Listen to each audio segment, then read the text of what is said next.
This is the skill administering intramuscular injections.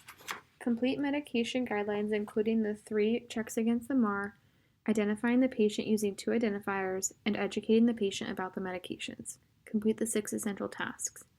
Select the appropriate syringe and needle for an intramuscular injection, keeping in mind that this will be injected directly into the muscle. Draw out the medication or obtain the prescribed unit dose and verify the medication with the prescription. Don clean gloves. Position the patient so the injection site is accessible and the patient is able to fully relax the muscle. There are 4 sites for intramuscular injection, including the deltoid site, ventrogluteal, vastus lateralis, and rectus femoris. The deltoid site, position the patient with the arm relaxed at their side or resting on a firm surface, completely exposing the upper arm.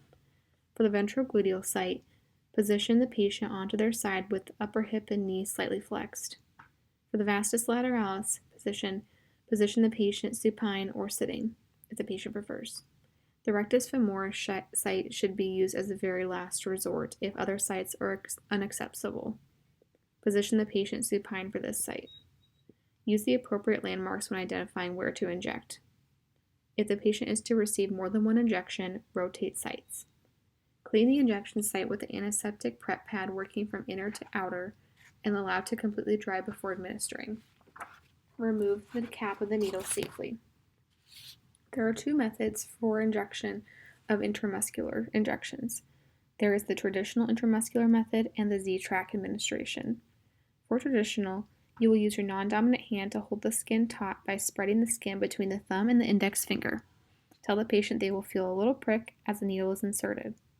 Hold the syringe between the thumb and the fingers of the dominant hand like a pencil or a dart. Insert the needle at a 90-degree angle to the skin surface, making sure the needle is fully inserted. Stabilize the syringe with the non-dominant hand. Aspirate by pulling back on the plunger and waiting 5 to 10 seconds to see if blood returns. This would indicate that you are in the vein, which is not okay. If blood does return, remove the needle, discard the medication, and prepare the medication over again. If no blood returns, you're good to go, so continue on with the next step. Use your thumb and index finger of the dominant hand, pressing the plunger slowly and injecting the medication, about 5 to 10 seconds per milliliter. Remove the needle smoothly along the line of insertion and engage the needle safety device, disposing it in the sharps container. Gently blot the site with gauze, applying light pressure and adhesive bandages as needed. Watch for adverse reactions at the site and reassess in 10 to 30 minutes. For the Z-track method, you will follow the same steps except how you actually insert the medication. For Z-track method, you can use this at the ventrogluteal site or the vastus lateralis site.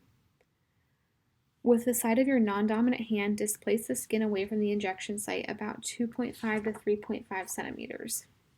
Holding the syringe between the thumb and fingers of the dominant hand like a pencil or a dart, insert the needle at a 90-degree angle to the skin surface, inserting the needle fully. Stabilize the syringe with the thumb and forefinger of the non-dominant hand, but do not release the skin to stabilize the syringe.